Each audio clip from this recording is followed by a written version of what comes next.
Disposal नज़द LIC office नगर कर्नूल। हमारे यहाँ दूध, दही, घी, butter, milk, biscuit disposal wholesale दस्तियाब हैं। रमज़ान स्पेशल रूह अफ़ज़ा घावा भी वाजबी दाम पर दस्तियाब है।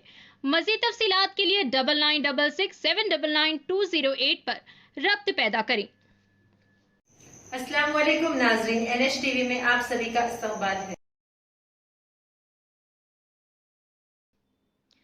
जिला हज सोसाइटी नागर कर्नूल तेलंगाना की जानिब से आज़मीन हज के लिए पहला तरबियती कैंप का इनेकाद अमल में आया। इस इजलास का आगाज़ मौलाना हाफिज मोहम्मद शाकिर सिद्दीकी साहब खतीब जामा मस्जिद नागर कर्नूल ने खैरात कुरान मजीद से किया और अलहाज मोहम्मद सादिक पाशा साहब सज्जादा नशीन बारगाह मौलाना शाह नक्शबंदी खादरी रहमतुल्लाह अलैह ने बारगाह रिसालत सल्लल्लाहु अलैहि वसल्लम में नात शरीफ का नजराना पेश किया।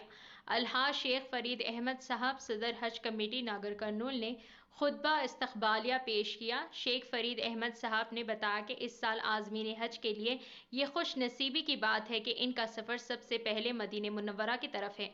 नेज़ हज़ारों उम्मीदवारों में से अल्लाह ने इन्हें हज का मौका दिया है। इस कैंप में मेहमान खुसूसी के तौर पर मायानाज आलिमुद्दीन हज़रत अलमा मौलाना मोहम्मद तस्लीम अंसारी साहब नायब सदर मदरस दारुल उलूम अरबिया कोरमपेट ने शिरकत फरमाई।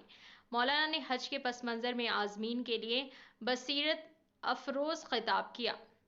मौलाना तस्लीम अंसारी साहब ने हज व उम्रा के फ़राइज़ वाजिबात पर रोशनी डाली, जिसको आज़मीन पूरी तवज्जो से सुनकर अपनी कॉपियों में लिख रहे थे।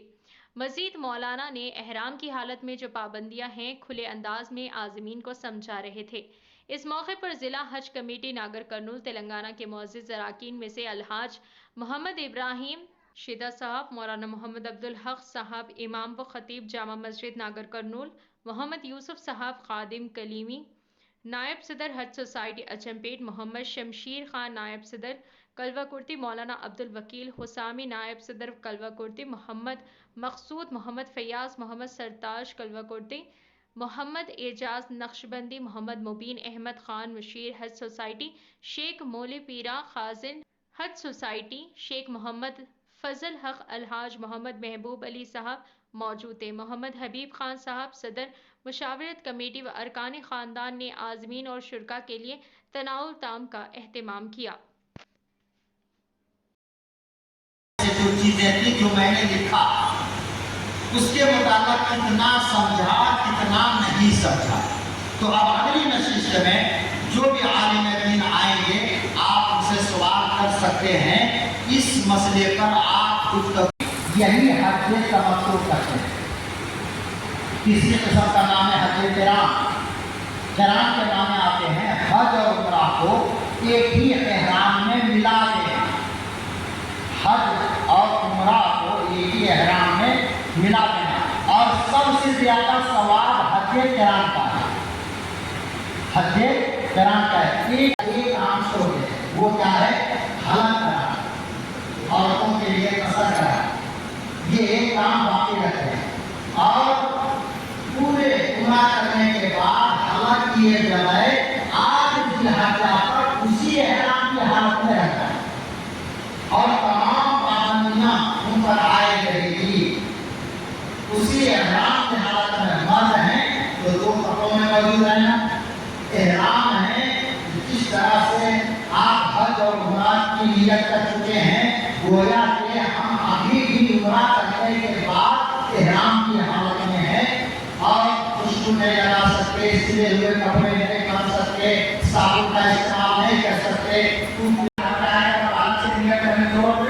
क्योंकि हज उम्रा की नियत हम किए हुए 8 जिलहज्जा पूरा मिला जाएंगे, 9 जिलहज्जा पर आप जाएंगे, सवार हो जाएंगे।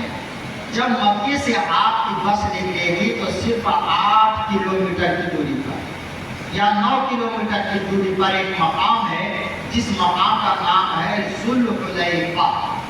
जुल्हुलैफा, वहाँ पर आपकी बस रुकेगी और मदीने से निकलने के बाद ज़्यादा से ज़्यादा 10 का 15 मिनट में आप जुल्हुलैफा पहुँच जाएंगे।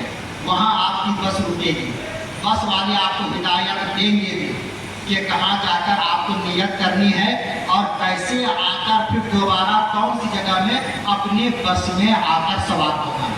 कुछ हिदायत के मुताबिक اور حج افراد کرنے والوں کے لیے قربانی بھی نہیں ہے، قربانی بھی نہیں ہے، یہ حج افراد۔ دوسرا نام ہے حج تمتع، جو ہم لوگ کرتے ہیں، یعنی انڈیا، پاکستان، بنگلہ دیش کے لوگ حج کرتے ہیں عام طور پر، اس کا نام ہے حج تمتع۔ حج تمتع میں کیا ہوتا؟ سب سے پہلے ہم جا کر عمرہ کا احرام باندھتے ہیں، اور عمرہ کا احرام باندھ کر مکہ جا کر عمرہ کرتے ہیں۔ عمرہ کرنے کے بعد عمرہ کا احرام کھول دیتے ہیں، اور بالکل اب ہم احرام کی پابندیوں سے آزاد ہو جاتے ہیں، اور اب انتظار کرتے ہیں 8 ذی الحجہ کے آنے کا۔ اب مکہ میں چاہے آپ کا قیام 2 دن رہے، 4 دن رہے، 8 دن رہے، 15 دن رہے، 20 دن رہے، کچھ بھی کرنے کا نہیں رہتا، صرف اور صرف حرم پاک میں 5 وقت کی نماز باجماعت ادا کرنا ہے۔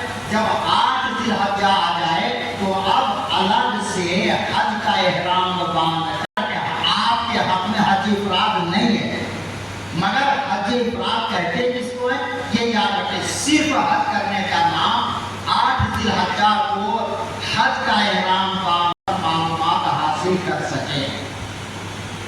تو معزز حاضرین، اس طرح آپ یاد رکھیں، سب سے پہلی بات تو یہ ہے کہ سال حال آپ کو جو اس مقدس سفر کا موقع مل رہا ہے، یہ بہت بڑی سعادت اور خوش نصیبی کی بات ہے کہ اس سال آپ سب سے پہلے مدینہ جائیں۔ سبحان اللہ، سب سے پہلے آپ مدینہ جائیں، ورنہ عام طریقہ کیا ہوتا ہے، یہاں سے احرام باندھ کر پہلے مکہ جاتے ہیں، وہاں حج عمرہ سے فارغ ہو کر مدینہ جاتے ہیں، یا پھر حج سے فارغ ہو کر مدینہ جاتے ہیں۔ لیکن سال حال کا جو سفر ہو رہا ہے تلنگانہ کے عازمین حج کے لیے، وہ پہلا سفر مدینہ پاک کا ہے، اور اس قسم کا سفر 2009 میں ہوا تھا، 2009 میں ہوا تھا۔ اس کے بعد اب تک مکہ مکرمہ کا سفر ہو رہا تھا، لیکن اس سال کے حجاج کرام ہمارے تلنگانے کے انشاءاللہ تبارک و تعالی یہاں سے براہ راست مدینہ جائیں گے، اور جب مدینہ جائیں گے تو ظاہر سی بات ہے کہ اپنے وطن سے یا حج ہاؤس سے ہم کو احرام باندھ کر جانے کی ضرورت نہیں ہے، نہ عمرہ کی نیت کرنا ہے، نہ احرام باندھنا ہے، بلکہ ہم اپنے وطنی لباس میں ہی ہمارا یہ سفر ہوگا مدینے کا۔ مدینہ پاک میں 8 دن قیام کے بعد مدینے سے عمرہ کا احرام باندھ کر آپ مکہ مکرمہ جائیں گے، عمرہ کریں گے، پھر حج کریں گے، اور حج کے بعد براہ راست مکہ سے آپ کی واپسی اپنے وطن کو ہوگی۔ اس طرح اس سال کے سفر کا شیڈول کچھ اس طرح سے بنایا گیا ہے۔ یاد رکھیے، حج کی 3 قسمیں ہیں، یہ بات آپ نوٹ کر لیں سب۔ حج کی 3 قسمیں ہیں، حج افراد، حج افراد، الف ب ر الف تا، حج افراد۔ دوسری قسم کا نام ہے حج تمتع، تے میم تے عین، حج تمتع، حج افراد، حج تمتع۔ تیسری قسم کا نام ہے حج قران، قاف ر الف نون، حج قران، قرآن میں پڑھنا اس کو، حج قران قاف کو زیر کے ساتھ، حج افراد، حج تمتع، حج قران، حج قران۔ آپ یاد رکھیں یہ حج کی 3 قسمیں ہیں۔ اب اس کے تفصیلات صرف آپ ذہن میں رکھ لیں۔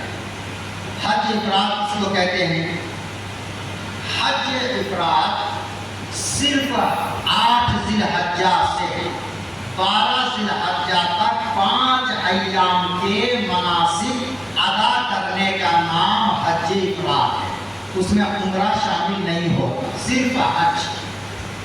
صرف ہمارے چینل کو لائک کیجیے، شیئر کیجیے اور سبسکرائب کرنا نہ بھولیں.